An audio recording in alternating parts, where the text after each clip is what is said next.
Ceux qui sont forts et en bonne santé n'ont pas besoin de médecin, mais ceux qui sont faibles et malades. Vous savez, si vous êtes une personne parfaite ce soir, vous n'allez rien retirer de ce message. Mais si vous êtes un gâchis, vous allez le dévorer. Vous allez dire, « Oh mon Dieu, j'aime cette femme, ce message est pour moi. »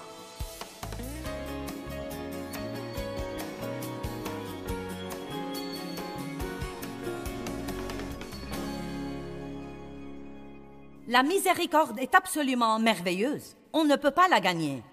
On ne peut pas la mériter. La miséricorde est un don. Et il faut du caractère, un caractère pieux, pour être une personne miséricordieuse. N'importe qui peut être sévère et dur, et hargneux et rude, et se mettre en colère chaque fois qu'il ne fait pas à son idée. Nous n'avons pas besoin de la puissance du Saint-Esprit, nous n'avons pas besoin du sang de Jésus pour cela. Mais vous savez quoi, quand j'avais l'âge de 18 ans, non mais j'avais une attitude très sévère, dure, amère, rancunière, manipulatrice, autoritaire et rebelle. Je l'étais. Non mais j'avais assez d'attitude pour tout contrôler. Et Dieu a dû beaucoup travailler sur moi. Et il m'a fallu beaucoup de la parole et beaucoup d'humilité avant d'arriver au point où je me suis rendu compte que Dieu n'était pas content de mon attitude sévère, dure, amère, coléreuse, qui a vraiment du mal à pardonner aux autres. Il veut que nous soyons miséricordieux. Il veut que nous nous revêtions de Christ. Il veut que nous nous revêtions de l'amour. La Bible dit dans Colossiens, « Revêtez-vous d'entrailles de miséricorde. » Revêtez-vous-en comme vous vous êtes revêtus de vos vêtements ce soir. Ils n'ont pas sauté de la penderie sur vos corps. Vous avez dû les mettre. C'est une chose que l'on fait exprès. Pas besoin de vous sentir miséricordieux pour être miséricordieux. Vous n'avez pas besoin de le sentir. Vous pouvez être miséricordieux parce que c'est vous qui décidez de l'être. Vous pouvez aider quelqu'un qui, normalement, ne mérite pas du tout votre aide. Vous pouvez aider quelqu'un qui vous a terriblement maltraité et il n'y a aucune raison que ce soit pour l'aider. Mais quand vous faites ça et vous êtes miséricordieux envers les gens qui ne le méritent pas, c'est dans ces moments-là que vous prouvez que vous êtes comme Dieu. C'est dans ces moments-là que nous prouvons que nous sommes comme Dieu. C'est dans ces moments-là que nous pouvons dire « Je connais Dieu ». Amen. Combien d'entre vous croient qu'ils ont encore du chemin à faire sur ce plan? Moi, je le crois. Amen. Voici une prière que vous pouvez prier tous les jours. Éphésiens 3,16. Priez tous les jours que le Saint-Esprit habite le tréfonds de votre âme et de votre personnalité et que vous soyez remplis à ras-bord de la puissance de Dieu et que vous soyez encore saints, remplis de Dieu lui-même. Je peux avoir une personnalité remplie de l'Esprit. Je ne veux pas dire « je suis rempli de l'Esprit parce que j'opère dans certains dons de l'Esprit ». Allez, je suis rempli de l'Esprit parce que je fréquente une église charismatique. Et nous sautons et nous prions en langue.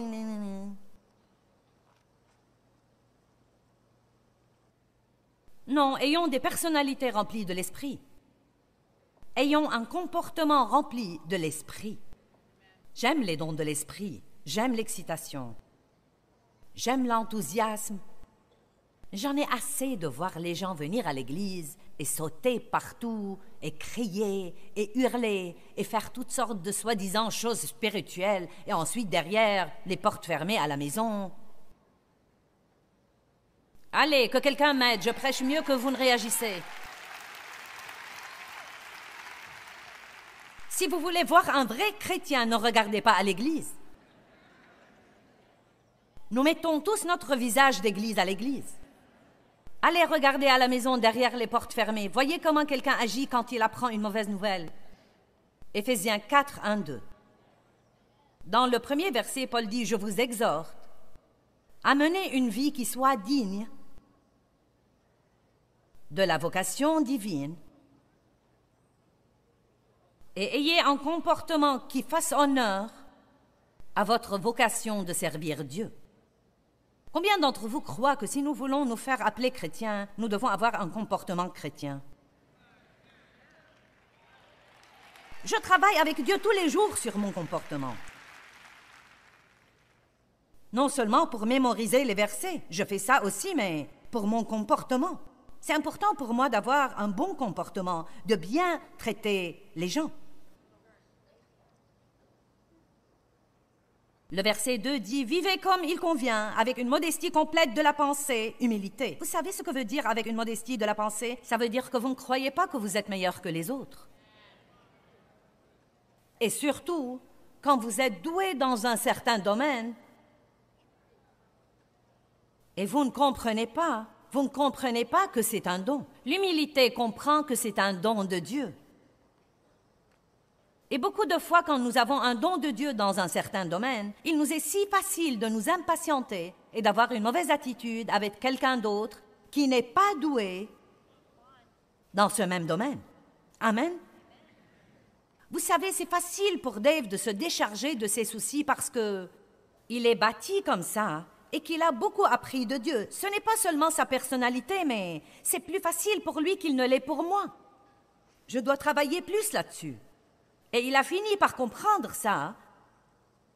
Et il opère maintenant avec plus de patience avec moi sur ce plan. Ce n'est pas parce que vous êtes doué en quelque chose que tout le monde doit être doué comme vous. Et Dieu ne veut pas que vous ayez une attitude impatiente ou critique envers les autres parce qu'ils ne peuvent pas faire ce que vous faites comme vous le faites. Comme j'ai dit plus tôt, je prêche mieux que vous ne réagissez.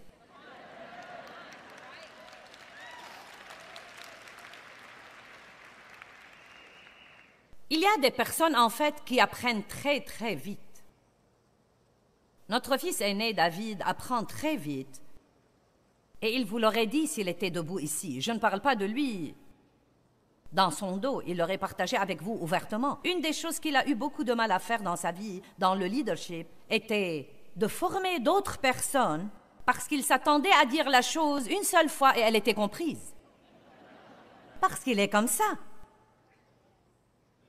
Et donc, c'était vraiment dur pour lui. Vous savez, parfois, vous avez quelqu'un qui travaille pour vous et qui sera une mine d'or, mais ça lui prend peut-être 6 mois pour comprendre le travail. Mais quand il le comprend, il le comprend. Et donc, nous devons apprendre que nous ne devons pas traiter tout le monde de la même façon. C'est pourquoi vous devez faire la connaissance de ceux qui travaillent avec vous. Vous ne devez pas supposer que tout le monde est comme vous, parce que les gens ne sont pas tous les mêmes. Nous avons tous des points forts. Nous avons tous des points faibles. Il y a de l'or dans toute personne. Mais vous devez creuser pour le trouver. Amen.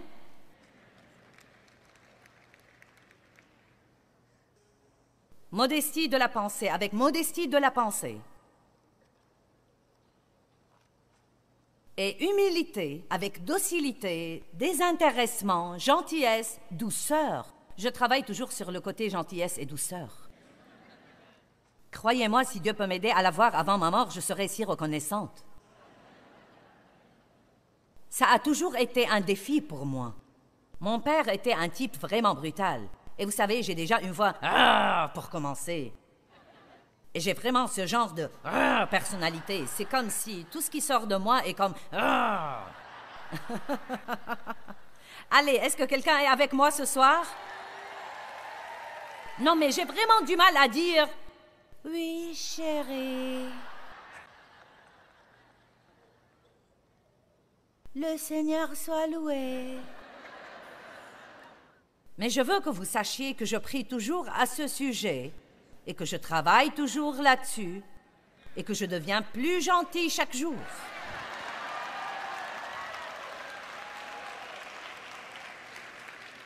N'êtes-vous pas content qu'il y ait de l'espoir pour nous tous? Jésus a dit une chose merveilleuse dans Matthieu 11. « Prenez mon joug sur vous et apprenez de moi. Vous tous qui êtes fatigués et chargés, venez à moi. Passez plus de temps avec moi pour apprendre comment je fais les choses. » Et ensuite, il dit, « Car je ne suis ni sévère, ni dur, ni cruel, ni implacable. » Mince alors, j'ai passé tant d'années de ma vie à être sévère et dure et cruelle et implacable, et j'avais des règles et des attentes de tout le monde. Et si on ne faisait pas les choses selon ces directives, je me mettais en colère. Je sais qu'aucun d'entre vous n'est comme ça. Non, mais c'est comme ça que j'ai été élevée. J'ai été élevée dans une atmosphère très rigide. Il faut du temps pour le surmonter quand on a été élevé comme ça. Mais Dieu travaille avec nous et il nous aide si nous le laissons faire. Maintenant, c'est probablement très étranger à certains d'entre vous. Vous êtes nés gentils. Mais la plupart d'entre nous ne sont pas nés gentils. La plupart d'entre nous ne sont pas nés avec le gène de la gentillesse. Nous travaillons là. Mais même ceux d'entre vous qui sont gentils, ne soyez pas durs avec ceux d'entre nous qui doivent travailler là-dessus, car vous avez quelque chose qui ne va pas en vous et que nous n'avons pas. Amen. Vous savez, j'ai des défauts criards, mais beaucoup de gens ont des défauts silencieux. Je vais avoir des ennuis pour avoir pris une mauvaise décision, mais ce n'est vraiment pas pire que quelqu'un qui ne prend aucune décision. Peut-être qu'il n'aura pas autant d'ennuis que moi, mais aux yeux de Dieu, c'est tout aussi mauvais, si ce n'est pas pire. Vous ne pouvez pas conduire une voiture garée, au moins j'essaye d'aller quelque part.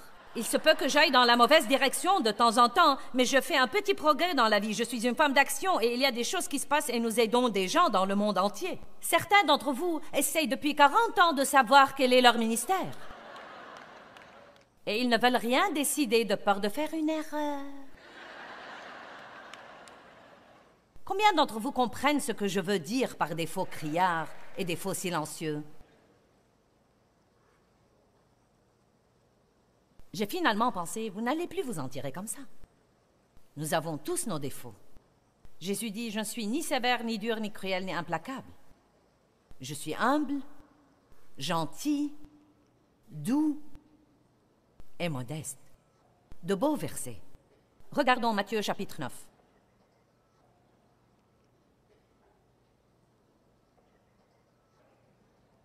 J'espère que vous vous sentez un peu assoupli de l'intérieur.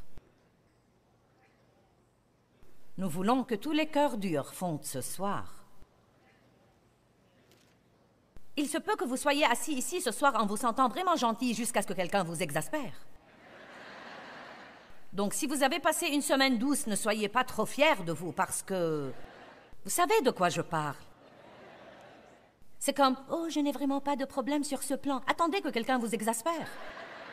Attendez que quelqu'un vous maltraite ou qu'il raconte des mensonges sur votre compte. Quelqu'un envers qui vous avez été bon et qui s'est évaporé quand vous avez eu besoin de lui. Et vous verrez combien vous vous sentirez gentil. À ce moment...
là, vous allez sortir une copie de ce message que vous allez acheter ce soir et l'écouter et dire « Aide-moi Jésus, j'ai besoin d'aide ».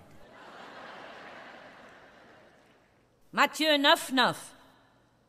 Allez, il y a un bon message ici. De là étant allé plus loin, Jésus vit un homme nommé Matthieu assis au bureau des taxes, parce qu'il était collecteur d'impôts, donc il était là. Et les collecteurs d'impôts étaient des gens mauvais, malhonnêtes, détestés. Aucune personne bigote n'osait en fait fréquenter ou se lier d'amitié avec un collecteur d'impôts. Et Jésus s'approcha de lui et lui dit « Sois mon disciple, prends parti pour moi et suis-moi ». Il doit y avoir quelque chose de très magnétique chez Jésus, car Matthieu s'est levé immédiatement et l'a suivi. Vous savez, je crois que nous comprendrons mieux si nous le comprenons comme ça. Jésus passe par une bande de toxicomanes et de prostituées et dit « Hey, venez passer du temps avec moi et voyons ce qui arrivera. »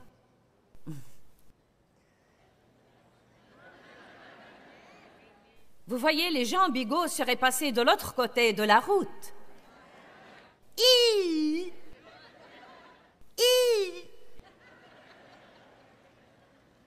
Oh, nous avons tellement à apprendre. Eh bien, je vais à l'église. Bon, continuez à y aller. Mais vous pouvez vous asseoir là sur le banc jusqu'à ce que votre petit derrière soit complètement plat.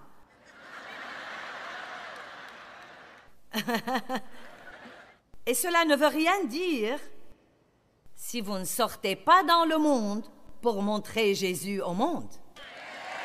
Amen.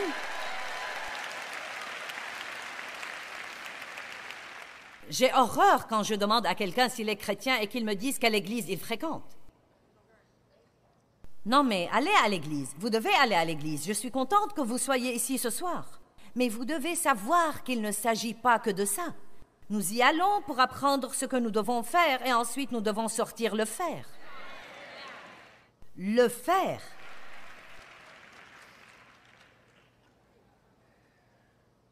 Maintenant, comme Jésus était à table dans la maison, voici beaucoup de collecteurs d'impôts et de gens de mauvaise vie vinrent s'asseoir avec lui. Ils ont vu qu'il a ouvert une porte pour des gens comme eux, donc maintenant ils étaient comme « Hé, peut-être qu'il y a une place pour nous ».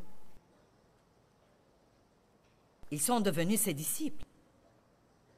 Les pharisiens virent cela et ils dirent à ses disciples « Pourquoi votre maître mange-t-il avec les collecteurs d'impôts et les gens de mauvaise vie ?» Et Jésus, l'ayant entendu, leur dit « Ceux qui sont forts et en bonne santé n'ont pas besoin de médecins, mais ceux qui sont faibles et malades. Vous savez, si vous êtes une personne parfaite ce soir, vous n'allez rien retirer de ce message. Mais si vous êtes un gâchis, vous allez le dévorer. Vous direz « Oh mon Dieu, j'aime cette femme, ce message est pour moi. » Alléluia! Mais vous savez quoi, honnêtement et sincèrement, si vous êtes venu ici et que vous êtes une personne bigote qui n'a aucune humilité de pensée, et si vous avez une trop haute opinion de vous-même, vous m'avez probablement jugé 400 fois depuis que vous êtes entré dans le bâtiment. Je n'aime pas son attitude et je n'aime pas ses boucles d'oreilles et je n'aime pas ceci. Je n'aime pas sa tenue non plus et je crois qu'elle... Car c'est vraiment ce que nous faisons quand nous sommes pharisaïques. Quand nous sommes pharisaïques, nous croyons que nous sommes équilibrés, mais nous n'arrêtons jamais de trouver des choses qui ne vont pas chez tous les autres. S'il vous plaît, si vous êtes quelqu'un de critique, rentrez chez vous et regardez-vous dans le miroir.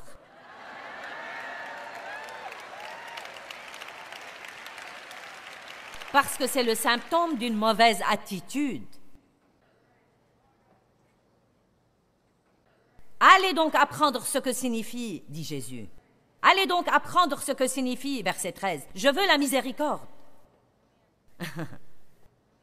Eh bien, pourquoi manges-tu avec ces gens? Il a dit, comprenez, ce n'est pas vos sacrifices religieux qui m'intéressent. C'est la miséricorde que je veux. L'empressement à aider ceux qui ont des ennuis et non pas les sacrifices d'animaux. Bien, la semaine dernière, j'ai reçu un appel de quelqu'un qui ne m'appelle que quand il veut que je l'aide. Et j'avais passé beaucoup de temps à essayer de l'aider il y a des années. Dave et moi l'avions fait. Beaucoup d'argent, beaucoup de temps, beaucoup d'efforts pour le remettre sur pied. Tout allait bien. Il a récidivé. Donc, je ne l'ai pas vu depuis 7 ans. Il m'a appelé il y a 3 ans et demi. Il avait des ennuis. Maintenant, 3 ans et demi plus tard, peux-tu m'aider? J'ai vraiment besoin d'aide. Je dois commencer un programme de traitement. Ma vie est un gâchis. J'ai vraiment besoin d'aide. Et j'étais comme... Maintenant, je sais que vous vous attendez à ce que je sois douce et... Eh bien sûr, je vais t'aider. Eh bien, je me suis levée à 4 heures du matin et j'ai passé 1 heure à essayer de trouver un verset qui me dise que je ne devais pas l'aider.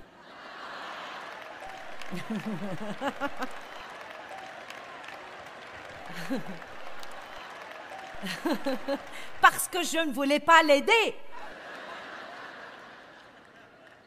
Et j'ai dit quelque chose comme « Tout le monde veut toujours que je l'aide. C'est mon tour.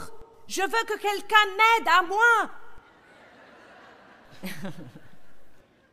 Eh bien, ça a pris environ 1 heure. Et finalement, je me suis dit « Oh, tu ne peux vraiment pas faire ça. Ça t'attirera des ennuis. » J'ai dit « Bien, Jésus. Qu'aurais-tu fait? » Eh bien, la décision a été prise. Mais il m'a montré, non mais je n'ai pas pu trouver un verset qui ne dise pas d'aider les pauvres, d'aider les nécessiteux, d'être miséricordieux, d'aimer, d'être gentil, de pardonner de nouveau, Donc, j'ai surmonté ça. Nous sommes maintenant en train de l'aider et je sais que c'est juste et que c'est bon. Il n'y a aucune raison pour le faire. Il ne l'a pas mérité. Il ne l'a pas gagné. Oh, mais vous savez quoi? Je vous parie que l'enfer sera fou furieux cette semaine. Allez, vous voulez rendre l'enfer heureux ou fou furieux? Vous voulez pousser quelques portes spirituelles dans votre vie?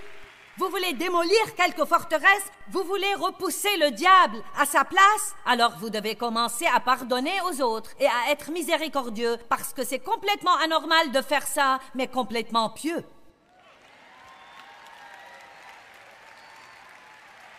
Maintenant, souvenez-vous, je n'ai pas dit que j'avais envie de le faire.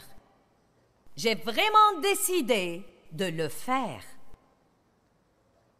Si vous ne comprenez pas cette partie, vous n'avez rien compris parce que c'est un problème énorme dans l'Église. Nous attendons d'avoir envie de faire les choses. Nous croyons que si c'est de Dieu, il doit y avoir des sentiments.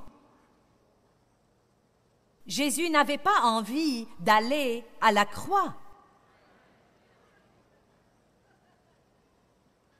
Il voulait en être délivré, mais il a dit « Si tu ne me délivres pas, je boirai la coupe. » Amen. Eh bien, devinez quoi? Il en est sorti avec la puissance de la résurrection, un nom au-dessus de tous les noms, afin qu'au nom de Jésus, tout genou fléchisse. Amen. Je vais vous raconter une autre chose intéressante. Elle est arrivée le même jour.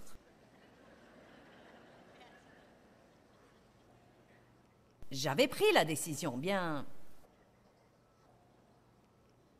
Je vais aimer inconditionnellement. L'amour excuse tout. Tout ce que je vous prêche, j'ai dû me le prêcher à moi ce jour-là. L'amour excuse tout. Je vais l'aider. Ensuite, j'ai reçu d'autres textes. Et il y a eu un tas de... Nous allons les appeler des ennemis. Qui nous pourchassent, qui nous font des accusations et nous blâment publiquement pour quelque chose qui n'a même pas de sens. Non, mais c'était vraiment fou. Ils ont même intenté un procès. J'ai espéré en Dieu, comme quoi il nous donnera grâce aux yeux de nos ennemis. Tout le monde a dit, ils ne laisseront pas tomber le procès. J'ai dit, j'espère en Dieu. Le texte suivant disait, ils ont laissé tomber le procès.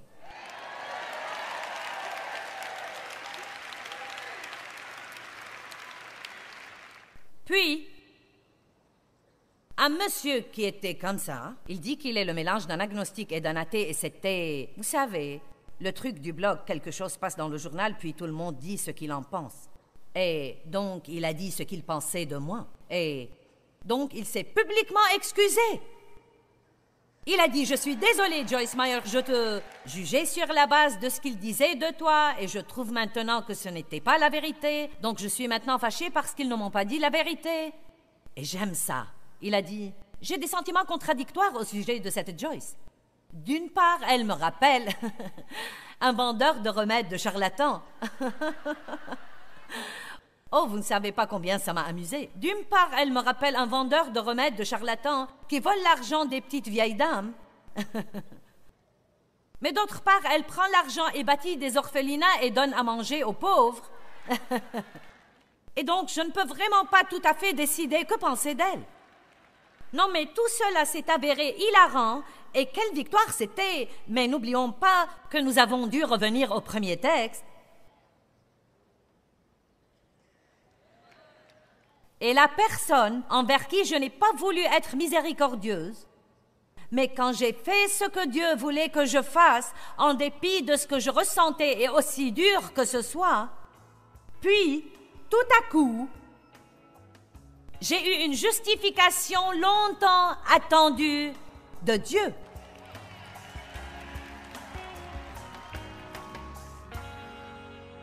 Je veux remettre l'accent sur l'importance d'être miséricordieux et de pardonner aux autres, surtout à ceux qui nous ont blessés ou qui nous ont fait du tort. Quand nous faisons ça, nous reflétons une attitude semblable à celle du Christ et c'est si important. Éphésiens 4:32 dit « Mais soyez bons les uns envers les autres, compatissants, vous pardonnant les uns aux autres comme Dieu vous a pardonné aussi. »